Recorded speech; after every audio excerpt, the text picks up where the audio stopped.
Welcome to Stretford Paddock. I'm Ronaldo Brown, and this is the news at Old Trafford. And the reason why I've got a little bit of a smirk on my face is because I said to myself I wasn't going to come here and give you one of the J Motti specials, one of the J weather reports, basically saying that the news is hotting up like the weather, or saying that all the deals are coming down on us like the rain or whatever he says. I'll leave that one to Jay. The sun doesn't quite beam off my head the same way it does with him, so I think I'll leave that one to my guy Jay and just get on with the news. So for the first bit of news I'm going to get into is going to be surrounding a Chilean man, Alexis Sanchez. So the news surrounding Alexis Sanchez is the fact, obviously we know that it's confirmed and we know that he's on his way to Inter Milan as we hoped for, but it's James Ducker basically reporting on this, the little nuances and the little details of the actual dealings, where he says that United have gave Alexis Sanchez a settlement between £5 million and £10 million to help sweeten his move to Inter Milan. He would have earned $40 million from the final 2 years of his contract in United, which is absolutely insane. If we kept him around or we didn't get rid of him off the wage bill or didn't get him off the books, Alexis Sanchez would have earned $20 million per year doing nothing. I would say that Alexis Sanchez might have to go down as one of the worst, probably up there with one of the worst ever United signings in terms of production, in terms of value. He's basically been a huge detriment to basically our finances. And the fact that we've managed to get him off and we've had to pay a settlement makes it seem like a bit of a negative, so to speak. But the positive is that we've got rid of him. It's actually crazy how Inter Milan have become this United feeder club, so to speak. We've seen how Ashley Young has gone there and seemingly played well. We've seen Lukaku who's gone there and seemingly playing well. And now Sanchez has kind of moved on. He's obviously at the tail end of his career. It didn't work out at United. And I wish him all the best. But it does bear to speak how Serie A is actually, as a league, we've seen how Chris Smalling is pretty much doing pretty well there as well, and it's kind of interesting. But on the books of Alexis Sanchez, the fact that we've had to pay $5 to $10 million to get him off the books to avoid paying $40 million over the long run, it's got to be a bonus, and we get a decent transfer fee along with it. So it's pretty much time that we turn the page on the Sanchez book, and this is pretty much the end of us speaking about him, and we can kind of turn a corner and move on to our younger, more fresher attacking options. So tell us what you think about the Sanchez deal. Are you glad that it's over? Because I know I am.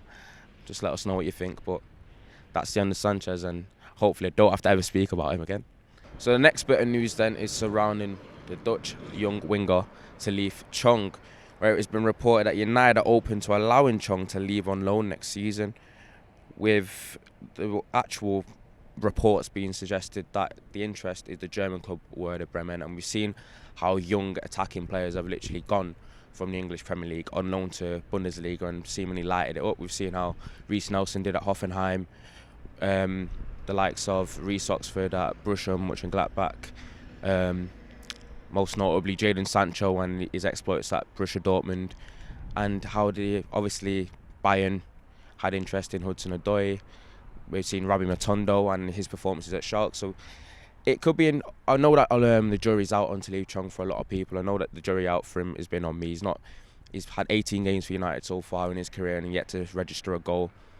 He can be quite frustrating. I even saw a few United fans after the last game suggest that he might be a Patrice Evra replacement, something crazy like that. You've seen him play one game at left back for a half against a very, very, very dire side, if I put it that way, and he's suggesting that he could do that. That's how desperate we've got for this man to succeed. He extended his contract in March, which was only a 2-year extension at the end of March until 2022, which is quite an odd one for such a young player. For a young player that seemingly got potential and is a prospect, for him to get a contract extension that is only 2 years, it kind of lets you know what the club kind of think of him. They're not completely sold, but they want to see where it goes. And for him to have 2 years left on his contract and 1 year seemingly putting out on loan, it kind of gives him a little bit of a hiatus or an ultimatum, so to speak, where once he gets his way back, he might have a very short time to prove himself, or he could be on his way. But we'll see we'll follow his development at Werder Bremen if it pulls through. I think he should go on loan. He's 20 years old now, get a little bit of experience, kind of dip his toe in it at Bundesliga, which is obviously a great open, expansive football, very open. He can kind of express himself a little bit and see where it takes him. He could turn out into a player, he could become useful. We'll leave it to time, but it's a deal that I pretty much want to see done. Get him out there, get him a little bit of experience, because I don't think he's got, obviously, a future at United at this point unless he improves. And the only way to improve is for him to get first team football and go out on loan. So that's a deal I'd like to see happen. And tell me what you think about To Leave Chong. What are your opinions on him? Do you think he has a future at United, or do you feel like him going on loan to Bundesliga is basically a stopgap for his eventual departure? Just let us know what you think. The last bit of news is surrounding Portuguese fullback, or is he a fullback or is he a winger? Who knows at this moment in time? But it's Diogo Dalot with Cross Daily Star. I'm not sure how reliable they are, but it's news, and news is news. Where Everton are interested in signing Diogo Dalot and are keen to in a deal worth 10 million. 10 million's a bit of a low price, so to speak. Obviously, his career's not very much kicked on at United. I personally think that there's a player in there. We've just not been able to see it. He's just obviously out of favour with Ole. They're saying that he supposedly had an injury for the past week, but I don't know if that's just the way the club's trying to shoot him out. The same way it was with Lukaku. Lukaku's injury might be the same injury that Dalot has. But his injury is a full-back. Obviously, we've got Aaron Bissaka as our first choice right back, but we seemingly don't have an obvious choice as a backup position. And whenever I've seen Dalot play, he seems to be a decent player going forward. He's got a bit about him. He's got a bit of flair. He's got a bit of speed. He's got a little bit of skill, but defensively he's a liability. He looks more like a winger playing right back to me than the other way around. And it's basically, if Wan-Bissaka had a little bit of Dalot's attacking flair, then you might have a player there. But I think there's an inconsistency and just, I don't know if it's a mentality thing there, whether he's not switched on to the fact that he's at a big club, or maybe it's too much for him still at the moment. But I personally think if Dalot was to leave, we may end up regretting it. I do think there's a bit of a player in there, and he's obviously a talented boy. We just need to see it. But we don't know whether it's just another Pereira situation where Pereira's got ability as well, but just can't string it together. Dalot moving on to maybe Everton or somewhere else might actually be a new lease of life for him, and we can actually see the player he is. But I'd like to see him do bits at United, and I don't think we should give up on him just yet. I know he sometimes looks a bit out of shape. He's got like a little bit of a stocky, little Rooney build, but he's actually a player that I like. It's kind of different situation from Chong, where I can see a future at United with him, because if we want to play open, expansive, and we've got attacking fullbacks with the modern day fullback as well, I don't see how Dalot's not a player that you keep. But that's my opinion anyway. So if he does go to Everton, I probably would not be happy with that, because I feel like he could do a job for them. And obviously they've got Seamus Coleman, who's basically at the latter end of his career, and they're looking for a replacement. And 10 million is very, very cheap.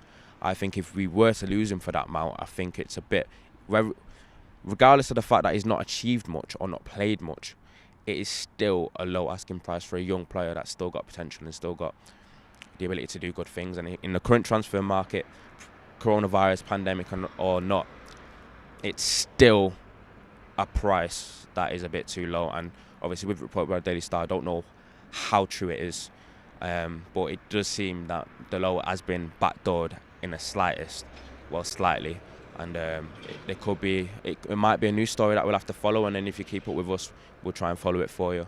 But in my opinion, I think Dalot should be given at least a little bit of opportunity to show something. I don't think he's been given an opportunity. I don't think he's been given a fair shot. I know he's had his injuries, but I still think that there's a player in there.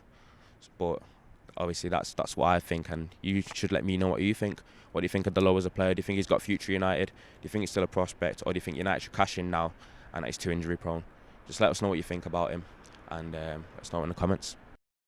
Alright, so that was it for the news. It's not been a bit of a hectic one. I feel like some of the news is pretty much plateaued now. All the stories you've pretty much seen, the likes of Sancho, Gabriel, and so on. There's not been huge developments, nothing new to speak about. Obviously, Romano's been on the books yesterday, saying that he's still in advanced stages. Personal team terms have basically been agreed with Jadon, and obviously that's a player and that's a transfer that we only want to see happen. But it's just still a bit of discrepancy between the fees between the two clubs. But as for developments on that one and the Gabriel, there's not been much news on that one for it to be an evident story today. But we're going to give you the stories when they come and as we see it, and we're going to give you all a roundup every single morning, and that's what we're here to do. And as soon as you get news, you know where to find it, and that is Stretford, Paddock. You should tune in tomorrow as well for the transfer review with Steve. And pretty much got all the build up to Monday with the quarter-final tie against Copenhagen Europa League, and we're going to be following it through. We're going to have the watch along, we're going to have the reviews, we're going to have the previews, and make sure you stick with us. So this is Stretford Paddock. I'm Ronaldo Brown, and that was the news.